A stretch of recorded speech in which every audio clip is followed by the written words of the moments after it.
way Jimmy Reed does, in that he would play things very kind of gently, very softly, and I have a tendency to blow harder. It's part of my at least my internal personality is to push, very hard, and so what I try to find different kinds of things that Jimmy Reed doesn't do, but it's still in the kind of Jimmy Reed style. But you could tell it's not Jimmy Reed, which is part of the goal after all. Is I'm not sounding like this guy, but trying to sound like something else. And it seems to me always important that you find some way to root yourself in the tradition. Because if you separate yourself from the tradition, then it won't sound like the blues anymore, So you find something that you can latch onto, you can grab onto, and then you diverge from it a little bit and try to put a little bit of your stuff in it in some kind of way, so that it's recognizably the blues, but it's recognizably your blues as opposed to somebody else's, So anyway, that's a Jimmy Reed song.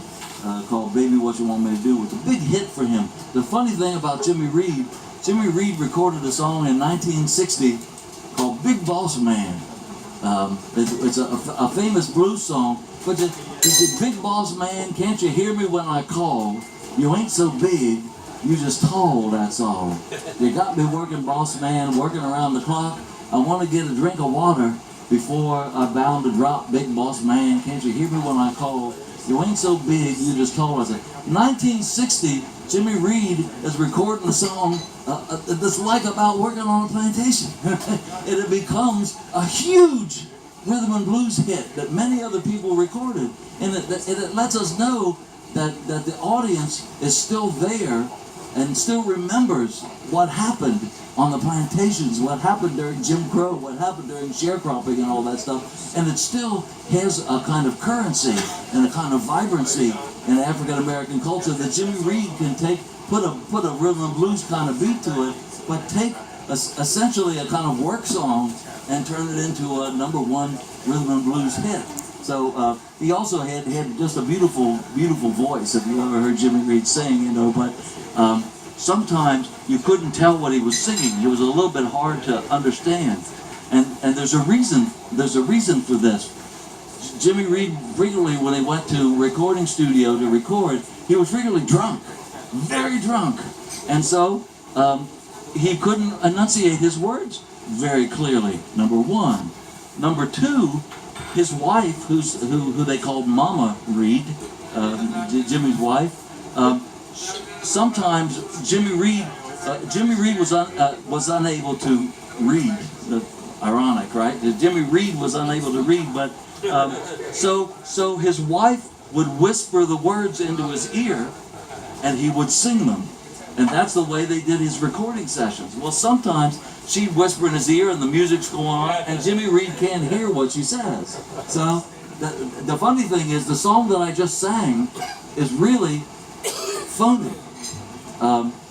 This I'm going up, I'm going down, got to be doing what you want, baby, what you want me to do. This is not what Jimmy Reed actually sang on the song. He sang, baby, why you want to let go. But he sang it in such a mush-mouthy kind of style that the recording engineer in the studio said, this song is Baby What You Want Me to Do. And Jimmy Reed says, no, baby, why you want to let go? And the guy says, baby, what you want me to do? Take 2. And they did the second take, and they put the name that the engineer said on the song when it's not what Jimmy Reed sang. But the funny thing is, everybody always sings it as Baby What You Want Me to Do, and they didn't recognize it until they released. This is the value of these things. Sometimes people say they release recordings and they have some of the background talk at the session and stuff like that. You actually hear the engineer saying, baby, what you want me to do? And Jimmy Reed says, no, baby, why you want to let go? And they put the engineer's name on the song instead of Jimmy Reed's, and everybody sings it that way. Well, that's not what Jimmy Reed ever sings on the song. Go back and listen to him. He doesn't sing Baby What You Want Me to Do. He sings Baby What You Want Me to Let Go. So it's just one of those funny kind of things that take place in the blues. Although there's a guy named Albert Murray a critic named Albert Murray. He's an African-American critic, actually.